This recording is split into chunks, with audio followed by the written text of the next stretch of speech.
Well, a report into Australia's relationship with India has found that it continues to be brittle despite recent inroads. Beyond the last decade, says action is needed to improve ties between the two countries. Well, to find out just what some of those actions might be, we're joined by two of the report's authors. Journalist Christopher Kremmer is in Sydney, and with him is Indian columnist and a fellow at Melbourne University's Australian Institute, Ashok Malik. Gentlemen, good morning to you both. Good morning. Good morning. And Chris, great to speak to you again. It appears, according to this study, that a lot of Indians don't think Australians are all dumb, drunk and racist. Well, that's right, Michael. The recent research polling done this year shows that Australia's reputation in India has made an unexpected bounce back, whereas we fell as low as 35th most liked nation in the world at the depths of the Indian student crisis of 2009-10. We're now back up into the top 10. That's good news, but it's really only an opportunity to actually stabilise and get some vision happening in this relationship and move forward. And we'll look at some of those long-term prospects in a moment. Can I ask you, Ashok, why do you think this perception has improved?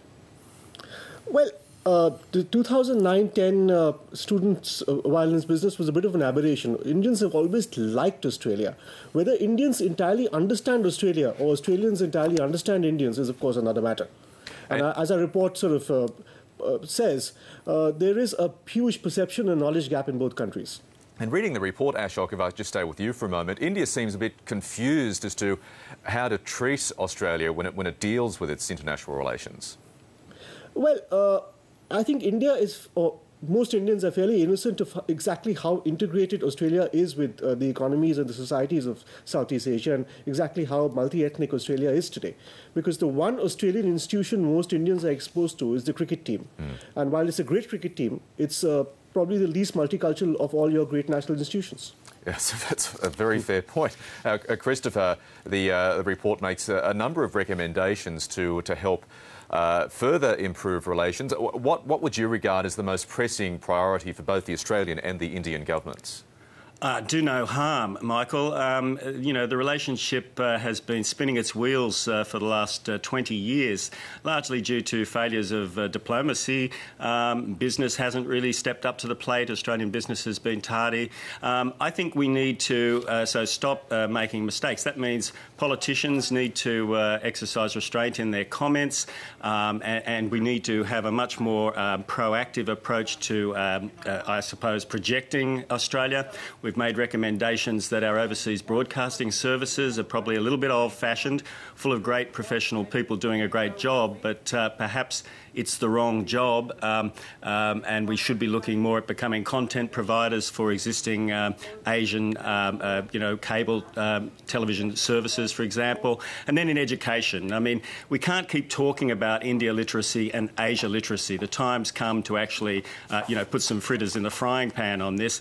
That means, I think, mandating and specifying Indian studies from primary school level up, and at the tertiary level, I think we need to put out the welcome mat again for Indian students by extending post-study work rights to vocational training institutes. That's important. And also, there's a proposal for every 100 international students who study in Australia, we should have support for one Australian student to study in Asia.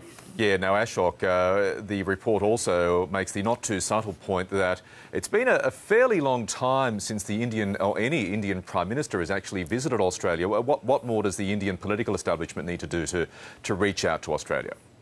Well, frankly, Australia fits into India's larger Indian Ocean Grand Strategy. But there is no political clarity on that strategy at the moment, and there's no political ownership of that in New Delhi. And that explains why no Prime Minister has found time to come to Australia in 26 years for a bilateral visit. It's about time India started sort of articulating their strategy, and I'd like to focus on some of the hard stuff between India and Australia. You need special forces training together. You have a very good special forces unit here. We need to train with you. We need to talk about maritime and naval cooperation for Indian Ocean security, for anti-piracy initiatives and so on. We need to focus on some of the hard stuff, which frankly Australia has been pressing for but India hasn't quite made up its mind about. Now, Chris, with such a burgeoning population and really smartly growing economy, India, of course, represents a huge financial opportunity for Australia. When the ALP late last year changed its platform to allow uranium sales to India, it was thought at the time this would be a tremendous catalyst to achieve much greater economic ties. It certainly hasn't turned out that way, at least in the short term. Well, that's right. There hasn't been a very important piece of follow-through, which is that the Gillard government needs to decide in Cabinet that it has adopted Labor Party policy, and that hasn't happened. And this is kind of typical of the kind of problem that the relationship has had over a long period of time, which is a series of bouts of optimism and hopeful signs that never seem to follow through. Now, I understand there are complex legal, international legal questions about Australia kind of adopting the ALP policy decision to exempt India from its ban on selling uranium to non-NPT signatory nations. But whatever those obstacles are, we need to address the issue, because the longer this gap continues, the more distrust can grow in a vacuum. All right, lots of food for thought, I suppose. Ashok, you mentioned cricket. In the end, there's always going to be cricket. One way to improve ties is to have the Australians let you guys win every now and then. Would you see that as a great opportunity?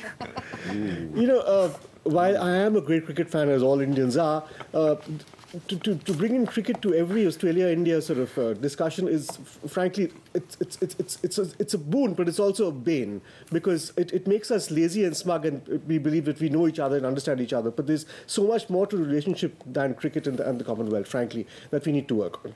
Good point, Ashok. How's that? Chris and Ashok, thank you both very much for your time. Thanks, guys.